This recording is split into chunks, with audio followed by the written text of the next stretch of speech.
সুপ্রিয় দর্শক মণ্ডলী, টেক মোর্শেদ 69 এর পক্ষ থেকে আপনাদের স্বাগতম। আবারও একটি নতুন ভিডিও নিয়ে হাজির হলাম আমি মোর্শেদ আলম। তো আজকের ভিডিওতে থাকছে আপনারা হোয়াটসঅ্যাপের আরও এক ধাপ প্রাইভেসি কীভাবে এগিয়ে নিয়ে যেতে পারেন সেই বিষয়ে। তো চলুন সরাসরি ভিডিওতে যাই। তো প্রথমে আপনার ফোনটি হাতে নেবেন, হাতে নেওয়ার পর আপনার ফোনে থাকা হোয়াটসঅ্যাপের ভিতরে ঢুকে যাবেন।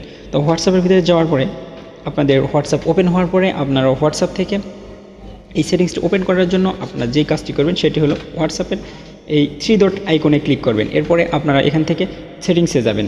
সেটিংসে যাওয়ার পরে এখান থেকে বিভিন্ন যে অপশান আসবে এখান থেকে প্রাইভেসি অপশানে ক্লিক করবেন। তো প্রাইভেসি অপশানে আসার পরে আপনারা দেখতে পাবেন স্ক্রল করে নিচে আসলেই অ্যাপ লক। তো অ্যাপ লক অপশানে আপনারা ক্লিক করে দিবেন। অ্যাপ লক অপশানে ক্লিক করার পরে আপনারা যেই বিষয়টি দেখতে পাবেন এখানে এরকম একটা ক্লিক বাটন থাকবে। তো এই ক্লিক বাটনটি আপনারা অন করে দিবেন। ক্লিক বাটনটি অন করে দেওয়ার পরে আপনাদের ফোনে থাকা প্যাটার্ন, পাসওয়ার্ড অথবা আপনার ফিঙ্গারপ্রিন্ট চাইবে, তো সেটি দিবেন। দেওয়ার পরে এই অপশানগুলো চলে আসবে। তো এই অপশানগুলো আসার পরে আপনারা যদি আফটার 1 মিনিট থাকে তাহলে এখান থেকে আপনারা ইমিডিয়েটলি করে দিবেন। তো ইমিডিয়েটলি করে দেওয়ার পরে আপনারা দেখতে পাবেন আসল কামাল। তো এখান থেকে ইমিডিয়েটলি করার পরে আপনার হোয়াটসঅ্যাপটি লক হয়ে যাবে।